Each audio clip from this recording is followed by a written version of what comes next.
विराट कोहली और अनुष्का आए थे। विराज बैठ प्रसन्न हो। जी अभी ठीक। हाँ नहीं, ठीक ही रहना चाहिए। हम आपको अपने प्रभु का विधान बताते हैं थोड़ा सा। जब प्रभु किसी पर कृपा करते हैं, ये वैभव मिलना कृपा नहीं है, ये पुण्य है। पुण्य से एक घोर पापी को भी देखो, पाप करके भी उनका कोई पुण्य है जिससे वो सुकृत पूर्व के सुकृतवश चल रहे हैं, नया पाप है। ये वैभव बढ़ना या यश बढ़ना ये भगवान की कृपा नहीं मानी जाती। भगवान की कृपा मानी जाती है अंदर का चिंतन बदलना, जिससे आपके अनंत जन्मों के संस्कार भस्म होकर और अगला जो है वो बड़ा उत्तम होगा। अंदर के चिंतन से होता है, बाहर से कुछ नहीं होता। महत्व अंदर का चिंतन। अच्छा, अंदर का चिंतन हम लोगों का स्वभाव बन गया बहिर्मुखी। बहिर्मुखी मतलब बाहर, बाहर यश कीर्ति लाभ विजय, इससे हमको सुख मिलता है। अंदर से कोई मतलब नहीं रखता कोई विरला ही अंदर से। अब क्या होता है, भगवान जब कृपा करते हैं तो संत समागम देते हैं, फिर दूसरी जब कृपा होती तो विपरीतता देते हैं, और फिर अंदर से एक रास्ता देते हैं। ये मेरा रास्ता है, ये परम शांति का रास्ता है, ये शांति का रास्ता नहीं। भगवान वो रास्ता देते और जीव को अपने पास बुला लेते हैं। बिना प्रतिकूलता के संसार का राग नष्ट नहीं होता। किसी को भी वैराग्य होता है तो संसार की प्रतिकूलता देखकर वैराग्य होता है। सब कुछ हमारे अनुकूल है तो हम आनंदित होकर उसका भोग करते हैं। जब हमारे ऊपर प्रतिकूलता आती है तब ठेस पहुंचती है कि इतना झूठा संसार, तो अंदर से भगवान रास्ता देते हैं। ये सही है। भगवान बिना प्रतिकूलता के इस संसार को छुड़ाने का कोई भी औषधि नहीं रखी। आज तक जितने बड़े महापुरुष हुए हैं, जिनका जीवन बदला है, उनको प्रतिकूलता का दर्शन करके बदला है। तो कभी प्रतिकूलता आए तो उस समय आनंदित हो कि मेरे ऊपर अब भगवान की कृपा हो रही है, कि मुझे सतमार्ग में चलने की प्रेरणा मिल रही है। अगर सतमार्ग छूटा हो, ये सब तो एक सेकंड के लिए आप विचार कीजिए।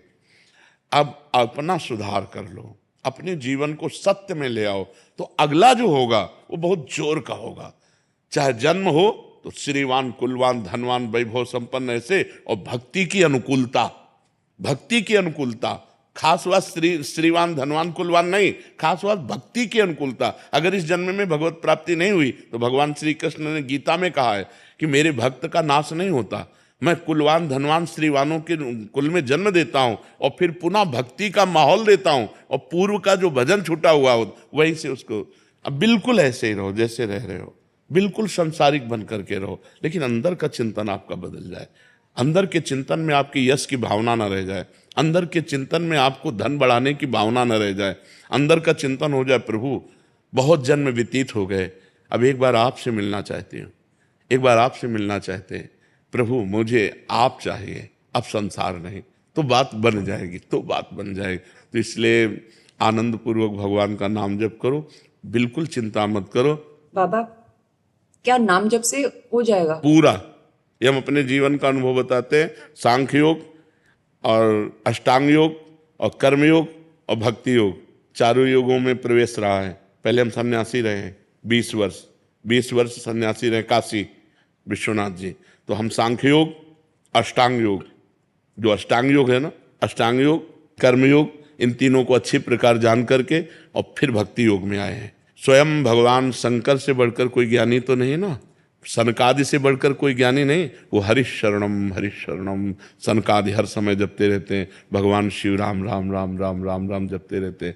हम वृंदावनवासी प्रिया प्रीतम के उपासी, तो जो राम में राह है वही राह है, जो धा है ये रस देने वाली वस्तु है। तो हम राधा राधा राधा राधा, मतलब आप ये समझो कि हमारी इतनी तार्किक बुद्धि रही, हमारी श्रद्धालु बुद्धि नहीं रही। सन्यासी की जो बुद्धि होती है वो तर्क प्रधान होती, कसौटी पर कसने पर। तो हम केवल भावुकता में राधा राधा का प्रचार नहीं कह रहे कि हमने सुना और ऐसे ग्रंथों में पढ़ा हो, ऐसे कह रहे, स्वयं स्वाद लेके कह रहे और विश्वास के साथ कह रहे कि यदि आप राधा राधा जपते हो तो इसी जन्म में भगवत प्राप्ति हो जाएगी, इसी जन्म में। जैसे किसी से कहा जाए कि तुम सत्य बोलो, मंदिर में चढ़ के बोलो, तो हम मंदिर में नहीं, हम वृंदावन में बैठे हैं। करोड़ों मंदिर इसकी समानता नहीं कर सकते, भगवान का परम धाम है। अगर राधा राधा नाम चल रहा है तो इसी जन्म में भगवत प्राप्ति हो जाएगी। हमारी आखिरी श्वास यदि राधा, तो मुझे श्री जी की प्राप्ति, भगवान की प्राप्ति हो जाएगी। इसमें कोई संशय नहीं और किसी साधनों की कोई आवश्यकता नहीं। आप केवल अंदर ही अंदर चलाइए और लिखिए। देखो, हम जो कह रहे हैं उसको समझो। बहुत अधिक नाम जपने की हमें चेष्टा नहीं करनी, कम संख्या हो लेकिन मन लगा करके हो। जैसे हम, अब देखो, आप लिखो राधा, अपने दिमाग में लिखो, खुले नेत्र लिखो या बाहर बाहर देखो, दिखाई दे रहा है राधा लिखा हुआ। वही कान में सुनो राधा, वही अंदर उठाओ राधा। ये तीनों का एकाकार हो जाए तो ये करोड़ों नाम जप के बराबर है। देखो, जैसे हम बोला राधा, ऐसे हम 1000 राधा नाम बोले तो हम बोला राधा, ये उपांशु है, इसे उपांशु कहते हैं। राधा राधा राधा राधा 1000 बार, ये उपांशु हुआ। अब ये ऐसे उपांशु हम 10,000 बार जप करें, अंदर देखते हुए बोले राधा, उपांशु 10,000 बार नाम जप करने का फल एक बार मानसिक में है। इतना बड़ा फल है ये। ऐसे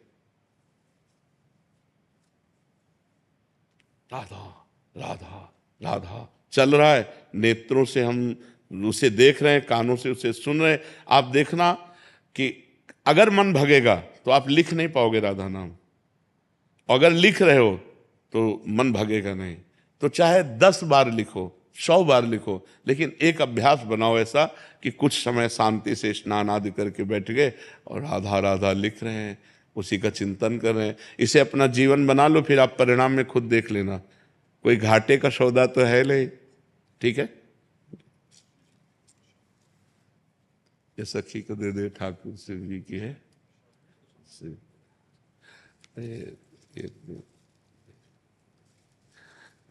खूब आनंदित रहो, नाम जप करते रहो, प्रसन्न।